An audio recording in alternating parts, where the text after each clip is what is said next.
قاری صاحب کا بیان ضرور سنیں، یہ بہت خوبصورت اور بہت اہم اور ایک سبق حضرت زید بن عبداللہ اپنے باغ کو پانی دے رہے تھے تو کسی نے جا کے بتایا کہ حضور کا وصال ہو گیا۔ انہوں نے ایسے ہاتھ اٹھا لیے اور کہا اللہم اذہب بصری حتی لا ارا بعد حبیبی محمد احدا، اے اللہ مجھے اندھا کر دے، میری آنکھوں کی بینائی اچک لے۔ یہ آنکھیں رکھی ہی اس لیے تھیں کہ تیرے محبوب کو دیکھتا تھا، اب حضور چلے گئے ہیں تو میں نے ان چراغوں کا کیا کرنا ہے۔ حضرت حسان بن ثابت نے جو اس وقت اشعار کہے، وہ کہتے ہیں کاش کہ کوئی کالا سانپ مجھے ڈنگ مار جاتا اور میں دوسری سانس نہ لیتا۔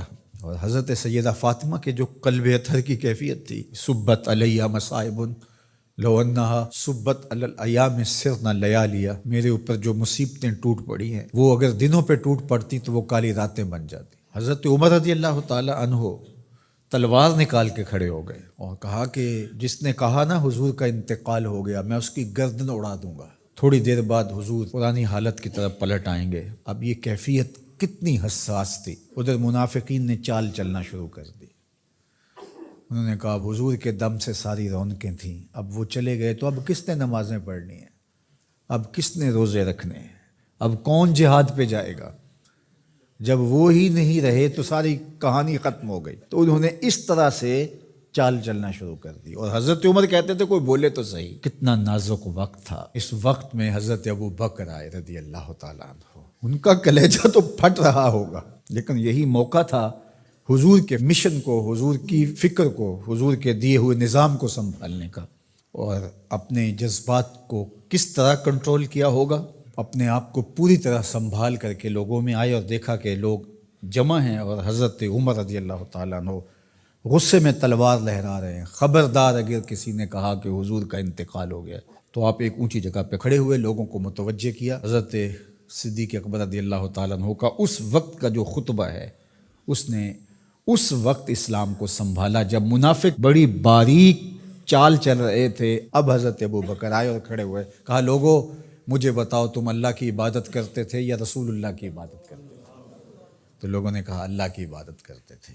تو کہا اللہ آج بھی زندہ و موجود ہے، اللہ کل بھی زندہ و موجود تھا، وہ حی ہے لا یموت ہے۔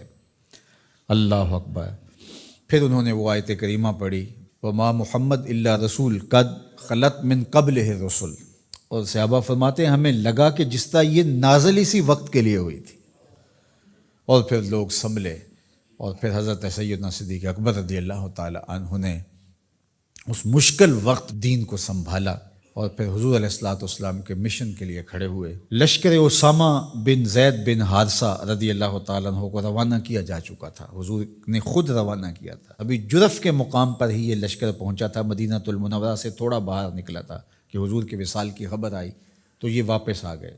تو بعض صحابہ نے کہا کہ اب مدینہ المنورہ کے حالات وہ نہیں رہے، اطراف کے اندر قبائل سر اٹھا سکتے ہیں جو دبے ہوئے تھے، اب حضور کے وصال کی خبر پھیل گئی ہے تو کوئی مدینہ المنورہ پر حملہ نہ کر دے، اور بہترین جنگجو اس لشکر میں شامل ہیں، تو اگر حملہ ہو گیا تو پیچھے سے دفاع نہیں ہو پائے گا، تو لہٰذا اس لشکر کو حکمت یہ ہے کہ روک لیا جائے۔ حضرت صدیق اکبر رضی اللہ تعالیٰ عنہ نے کہا کہ نہیں، یہ حضور کا روانہ کردہ ہے، جا کے رہے گا۔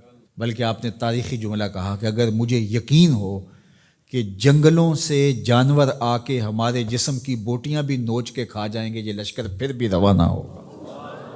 لوگوں نے حضرت عمر سے کہا کہ ضرور لشکر کو روانہ کریں، لیکن حضرت ابو بکر رضی اللہ تعالی عنہ سے اتنا کہیں کہ امیر لشکر کو معزول کر کے کوئی اور قریشی سردار بزرگ اس کا امیر بنا دیا جائے۔ 9 عمر لڑکا ہے، دوسرا غلام زادہ ہے، تو بڑے بڑے قریشی سردار اور جنگجو ان کی قیادت کو قبول کرنے سے انکار نہ کر دیں، تو وہ گئے اور جا کے کہا کہ بڑے بزرگوں کی یہ رائے ہے کہ آپ ضرور لشکر کو روانہ کر دیجئے، لیکن اتنا کیجئے کہ امیر لشکر کو تبدیل کر دیجئے۔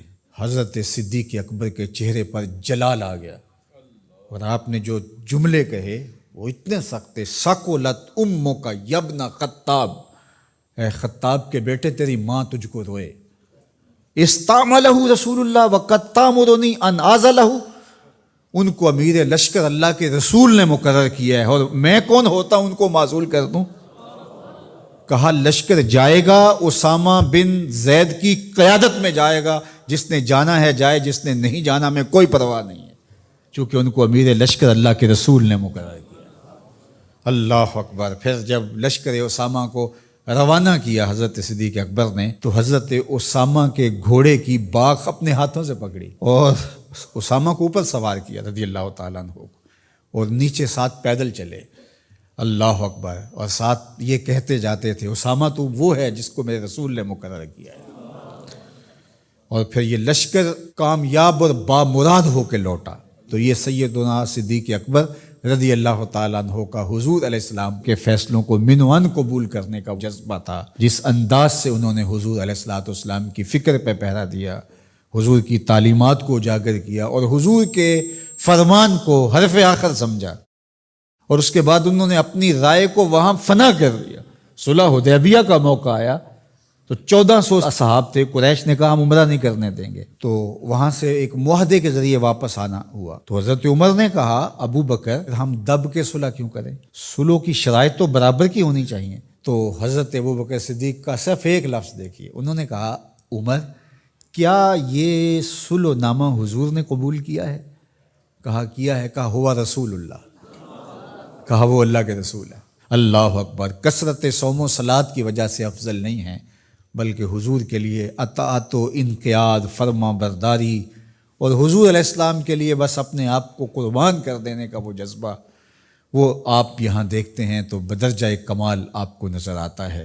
فرمایا کہ میں اللہ کے علاوہ اگر کسی کو خلیل بناتا تو وہ ابو بکر کو بناتا، لیکن میرا خلیل اللہ ہے. اللہ اکبر. امن الناس بر مولائے ما، کلیم اول سینائے ما، ہستیو کشت ملت راچو ابر، ثانیے اسنین و غار و بدر و قبر.